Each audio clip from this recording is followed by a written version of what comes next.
Video minyak kita kemasan 1 liter yang hanya berisi 750 ml yang viral baru-baru ini membuat publik geram, terutama setelah sidak yang dilakukan Menteri Pertanian Amran Sulaiman di Pasar Lenteng Agung, Jakarta beberapa waktu lalu benar-benar ditemukan kecurangan yang nyata. Satgas Pangan Polri kemudian turun tangan dan menyelidiki temuan tersebut. Ketua Satgas Pangan Polri yang juga Direktur Tipideksus Bareskrim Polri mengumumkan hasil penyelidikan kecurangan minyak kita. 1 orang ditetapkan sebagai tersangka. Tersangka merupakan pemilik sekaligus kepala cabang dan pengelola PT ARN. Polisi menemukan minyak kita yang dikemas tersangka hanya berisi sekitar 750 hingga 802 ml saja. Dalam perkara ini, penyidik telah menetapkan 1 orang tersangka, yaitu inisial AWI, yang berperan sebagai pemilik maupun merangkap sebagai kepala cabang sekaligus pengelola lokasi tersebut, yang berada di TKP Jalan Tol Iskandar nomor 75 RT 01 RW 19 Kelurahan Sukamaju, Kecamatan Cilodong, Kota Depok, Jawa Barat. Dirjen Perlindungan Konsumen dan Tertib Niaga Kementerian Perdagangan, Moga Simatupang menyatakan, bagi masyarakat yang merasa dirugikan atas kasus ini bisa mendapatkan kompensasi atau juga bisa membawanya ke meja hijau. Sebelumnya, polisi merilis 3 perusahaan yang memproduksi minyak kita. 2 perusahaan di Tangerang menjual di atas HET, sementara 1 perusahaan di Kudus telah tutup. Dari Jakarta, Zinedine Duhan, Bowo Iman, TV One mengabarkan.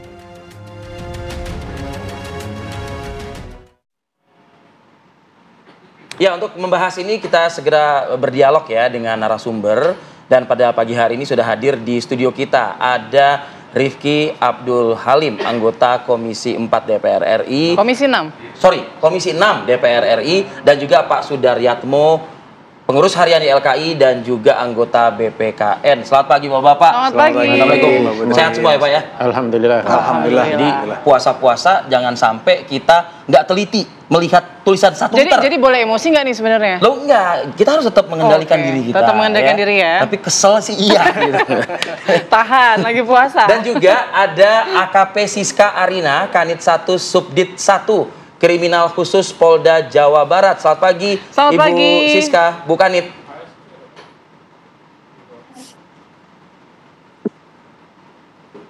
Baik, Selamat pagi. Hasil tangkapan salah satu TKP di wilayah hukum Polda Jawa Barat adalah di Subang, Bu. Bisa dijelaskan, Bu, prakteknya seperti apa nih, Bu, yang diungkap oleh jajaran Kriminal Khusus Polda Jabar? Baik, Mas. Kita jelaskan. Jadi pada tanggal 13 Februari 2025, kami mendapati laporan informasi dari masyarakat terkait adanya praktek minyak kita dengan bendera PT NNI, yang seperti kita ketahui bersama adalah PT NNI ini adalah sudah disegel oleh Kemendak RI. Jadi pada saat kita mendapatkan laporan informasi dari masyarakat, kami langsung mendatangi TKP yang ada di Subang.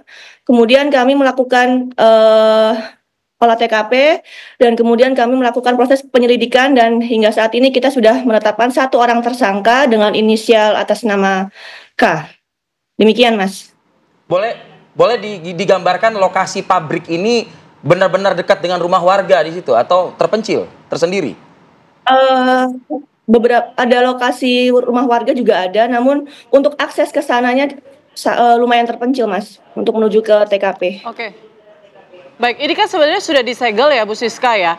Sejak kapan disegelnya dan masih tetap beredar itu berapa lama? Jadi tersangka ini membuat minyak kita dari akhir Januari minggu ketiga hingga pada saat kami terakhir datang pada tanggal 14 Februari 2025. Jadi kurang lebih 3 minggu tersangka ini memproduksi minyak kita. Oke, dan tapi untuk produk-produknya saat ini sudah tidak ada yang beredar, yang diproduksi oleh tersangka. Saat ini sudah kita lakukan penyitaan semua, dan kita polis lain untuk TKP yang ada di Subang, Jawa Barat. Oke, ini hanya 1 tersangka ya? Apakah memang hanya 1 orang yang beroperasi di pabrik tersebut, atau ada pihak-pihak lain juga sebenarnya yang masih dalam penyelidikan atau penyidikan begitu? Baik, jadi untuk tersangka saat ini kami sementara masih menetapkan 1 orang tersangka atas nama dengan inisial K. Untuk tersangka yang lain sedang kita lakukan pengembangan, Mbak. Artinya itu mereka mempersiapkan atau provide botol-botolnya, lalu cetak labelnya, seperti itu ya? Bukan itu? Ya, benar. Jadi tersangka dengan sengaja menyiapkan sendiri untuk botol, kemudian tutup botolnya, segel dari label minyak kitanya, kemudian untuk mesinnya semuanya berasal dari tersangka semuanya. Oke, Bu Siska, modusnya ini apakah hanya pengurangan minyak saja atau ada modus lain, misalnya botol bekas mungkin atau mungkin oplosan, bukan tidak murni semuanya minyak? Iya, betul. Begitu. Ada minyak curah mungkin yang dituang juga dalam kemasan begitu. Baik, untuk modusnya hanya untuk mengurangi takaran saja, yaitu setelah kita melakukan pengecekan ke meteorologi legal Kabupaten Bandung, ternyata itu isinya adalah 700 rata-rata dari 50 botol yang kami lakukan sampling sebanyak 760 ml isinya. Jadi tidak ada modus menggunakan oplosan minyak lain atau apa, itu tidak ada. Hanya pengurangan takaran. Mempekerjakan berapa orang di lokasi, Bu Siska? Kurang lebih 8 orang, Mas. Untuk pekerjanya yang dari masyarakat sekitar yang ada di dekat-dekat TKP di Subang, Jawa Barat. Artinya yang dipekerjakan ini masyarakat sekitar, dan masyarakat sekitar itu mengetahui nggak kalau misalnya tidak sampai 1 liter mereka itu mengemas per botolnya? Masyarakat atau karyawan itu tidak mengetahui, Mas, karena semua itu yang men-setting adalah tersangka dengan inisial K. Kemudian masyarakat yang atau karyawan yang dipekerjakan itu tugasnya hanya menurut atau sesuai dengan instruksi dari tersangka inisial K. Artinya ketika minyak dimasukkan ke dalam botol memang juga tidak ada takaran gitu ya, karena sudah computerized gitu. Ya, sudah menggunakan mesin yang sudah diatur oleh operator,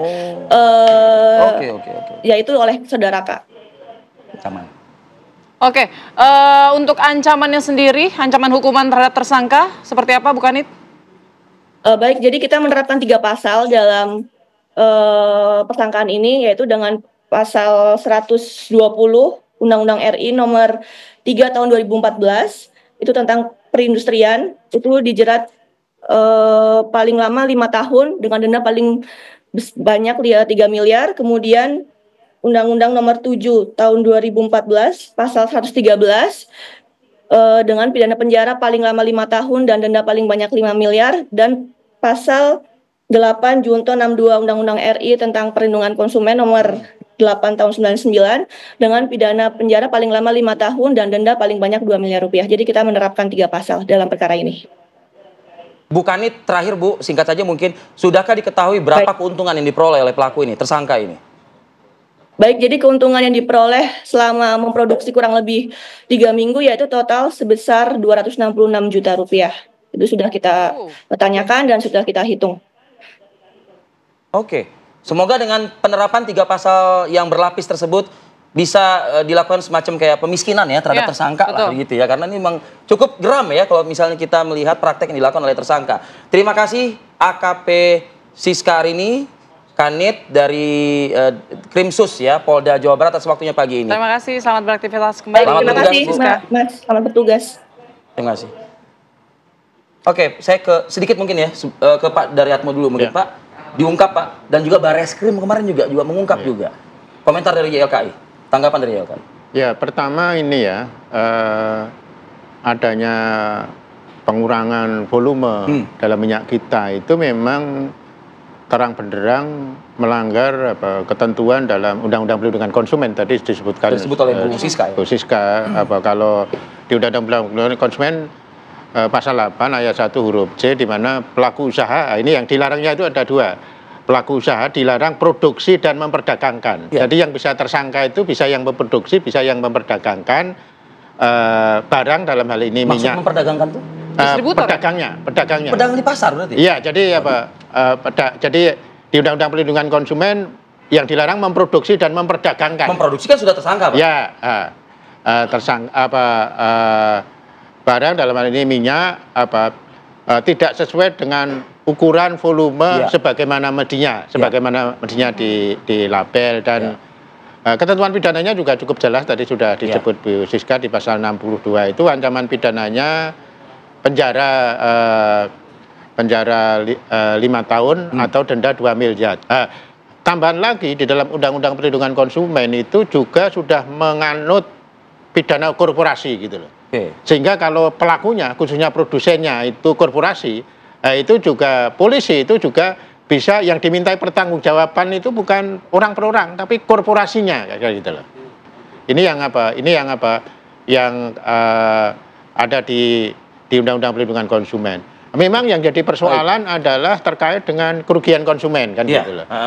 Benar secara aturan bahwa konsumen itu berhak mendapat ganti rugi kan gitu loh. Cuma ini kan karakter dari kerugian konsumen itu kan nilainya itu tidak banyak tapi volumenya besar kan gitu. Satu itu. Terus yang kedua juga ada kendala teknis Jadi beberapa konsumen yang ngadu ke YLKI ya dia merasa dirugikan, tapi ketika kita elaborasi kerugiannya berapa, buktinya apa, itu tidak mudah bagi konsumen. Nah, ini memang perlu dirumuskan mekanisme ganti rugi seperti apa sih dalam konteks kerugian konsumen dalam kasus minyak kita. Jadi selain ganti rugi individu, mungkin ganti rugi itu dalam bentuk tadi dihukum membayar ganti rugi dan kerugiannya itu bukan untuk konsumen individu tapi untuk kegiatan upaya-upaya perlindungan konsumen kan kayak gitu loh. Baik. Nah, mungkin Mas Rifki bukannya mengganti maksudnya. Sebagai wakil rakyat di DPR ini sebetulnya kan salah satu fungsi DPR itu kan pengawasan. Controlling gitu. Nah, apakah ini udah berjalan cukup lama? Masyarakat juga sangat butuh yang namanya minyak tersebut begitu. Udahlah takaran kurang, harga pun juga naik di atas HET gitu loh Mas Rifki. Kita nanti elaborasi usai jeda ya. Kami akan jeda dulu sejenak untuk kembali saat lagi.